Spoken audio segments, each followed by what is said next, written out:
5-10 ዓመታት በኢትዮጵያ ላይ በተደረጉ ከፍተኛ ጥናቶች ኢትዮጵያ ከየትኛውም የአፍሪካ ሀገራት በተሻለ የማዕድን ሀብቶች እንዲሁም ሪሶርሶች እንዳላት አስታውቋል። ይህንን ማዕድናችን ሪሶርሳችን ለመጠቀም ደግሞ የተለያዩ ፋይናንሻል ለቶች ያስፈልጋል።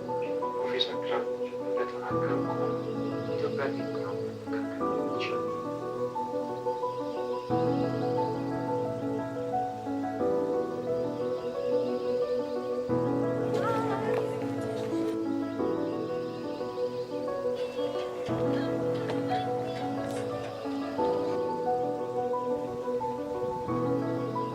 ቤዛ ትባላለች። ከሰው ጋር ብዙም የማትግባባ ሲሆን ብቻዋን ማሳለፍ ትወዳለች።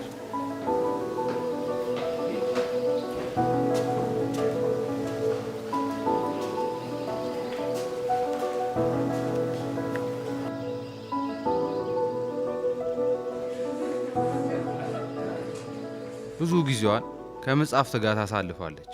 የሀገር ታሪክ፣ የሃይማኖትና ሌሎችን ማንበብ ያስደስታታል።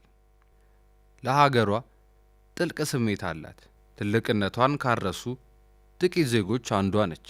ቤዛ ቤተ መጻሕፍት ሂዳ አዲስ መጽሐፍ እየፈለገች ነው።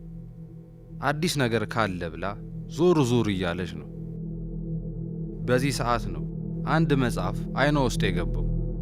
አንስታ ወደ ቦታዋ ሄደች። ተቀምጣም ማየት ጀመረች።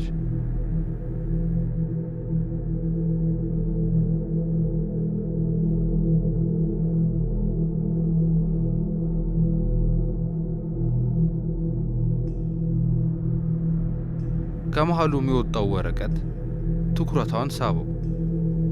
አገላበጠችው።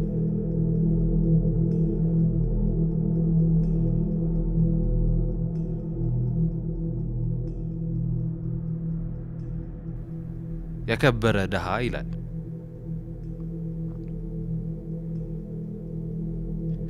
ሀገሯን እያነሳ የሚተርክ ጽሑፍ ነበር። ቀደምት አባቶቻችን ስለ ሀገራቸው የሰሯቸውን ጀብዶች ምን ያህል በዘመናቸው ኃያል እንደነበሩ ያውሳል። በተፈጥሮ ሀብት የበለጸገች የብዙ ሀብት ባለቤት መሆኗን ያትታል። ቀደምት አባቶቻችን ለሀገር አሳቢ፣ ስለ ነገ የሚጨነቁ፣ ለወደፊት ትውልድ ጥልቅ ሀብትና ስኬት ቁልፍ ምስጢር ያስቀምጡ ሲሆን በዚች የከበረች ድሃ ሀገር የስልጣኔ መንገድ ቁልፍ ሚና ይኖረዋል። ችግሩን ማን ይፍታው ይላል። ቤዛ ቀጣይ ገጾችን ለማየት ሞከረች።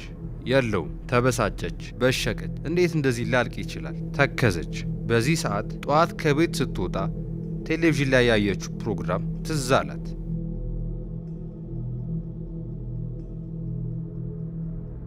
የነገሮች መገጣጠም ይሆን ስሜት ሰጣት። ድጋሚ ወረቀቱን አየችው። ምንም የተለየ ነገር የለውም።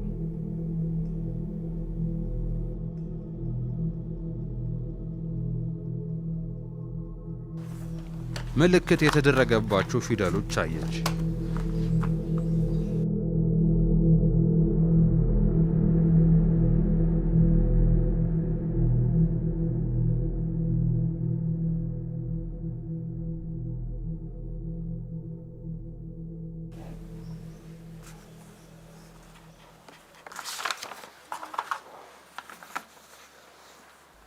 እያገላበጠች አየች።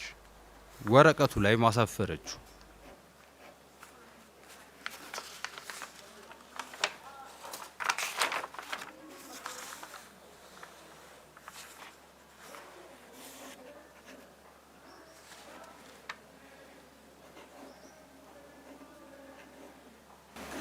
ሌላ ሰው 252 ምን ማለት ነው?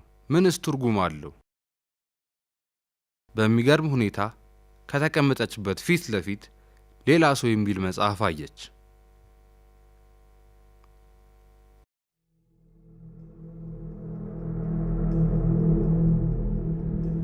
መጽሐፉን ሂዳ አነሳችው። በፍጥነት ወደ 252 ሄደች። የቤት አድራሻ ተጽፏል። ነገሮች ወዴት እየሄዱ ነው? ቤዛ ሐሳቧ ለሁለት ተከፍሏል። የሀገር ስኬት መክፈቻ ቁልፍ ወይስ ወጥመድ?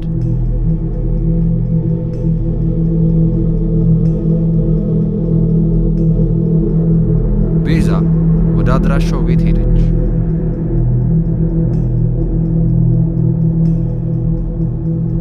ጭር ያለ የሚያስፈራ ሰውም የሌለበት ከተባለው ቤት ጋር ተመሳሳይ ቁጥር ቤት ደረሰች።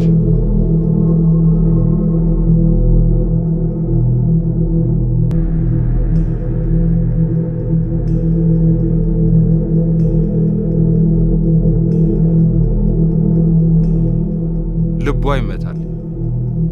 ግን ማወቅ አለባት።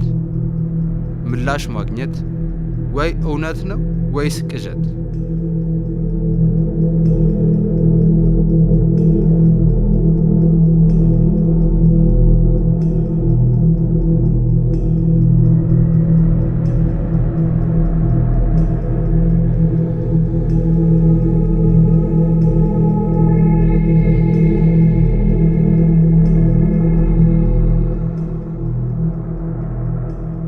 በሩ ጋር ደረሰች። ማንም ያለበት አይመስልም። በሩን ከፍታ ገባች። ይህን ጊዜ በጉጉት ነበር ስጠባበቅ የቆየሁት።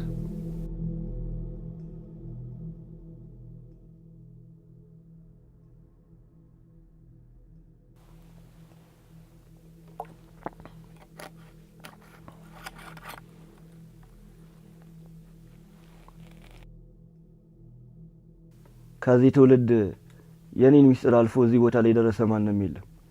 አንቺ ግን ከሁሉም ትለያለሽ። ለምን እንደዚህ ያልከኝ? የት ታውቀኛለህ? ቆይ የጻፍከው ጽሁፍ ልብ ወለድ ነው ወይስ የእውነት? ምንም ሊገባኝ አልቻለም። የመጀመሪያው ማስታወሻ ከ10 ዓመት በፊት ነበር በመደርደሪያ ውስጥ ያስቀመጥኩት። ለ2 ዓመት ያህል ማንም ሳያነሳው ቆይቶ ከ2 ዓመት በኋላ ግን የት እንደገባ ጠፍቷል። ሁለተኛው ማስታወሻ ላሰብኩለት ዓላማ ሳይውል ቀርቷል። ሶስተኛው ማስታወሻ ግን ከትክክለኛው ሰው እጅ ነው የገባው። እንዴት እንደዚህ ያልክ? በምን እርግጠኛ ሆንክ? ስለኔስ ምንድነው የምታውቀው? አየሽ፣ አንቺ መጽሐፉን ካነበብሽ በኋላ ምስጢሩን ለማወቅ ፈለገሽም አገኘሽው። አሁን ባለው ጊዜ ግን ስለ ሀገሩ የሚጨነቅ እጅግ ጥቂት ሰው ብቻ ነው ያለው። ከዛ መሀል አንዱ አንቺ ነሽ። የመጽሐፉን ቀጣይ ገጾች የምሰጥሽ አሁን ላይ ያለው ትውልድ በከፍታ ማማ ላይ ያለችውን ሀገር ረስቶ ሀገሩ የብዙ ሚስጥር መፍቻ መሆኗን ዘንግቷል። መቸገርን፣ ድህነትን እጣ ፈንታው አድርጎ በምዕራባውያን ባህል ስር ወድቋል። በቴክኖሎጂ በስንዴ ፍርፋሪ የሚሻማ ሆኗል። የትውልድ የወረሰው ጥላቻና ጦርነትን ነው። ስለ ሀገር አላሰብም ብሎ መደምደም አይከብድም? የሚሰደድ የነጮችንም ባህል የወረሰው በሀገሩ ኩራት የማይሰማው ተደርጎ ስላደገ ነው። ቀደምት አባቶቻችን ሩቅ አሳቢ ነበሩ። ታላላቅ ምስጢራቶችን ለመጪው ትውልድ በጥንቃቄ ያስቀምጦልናል። ከነዚህም መሀል አንዱ እኔ እጅ ላይ የሚገኘው ይገኝበታል። ለዚህም ትክክለኛ ሰው አንቺ ትመስኛለሽ።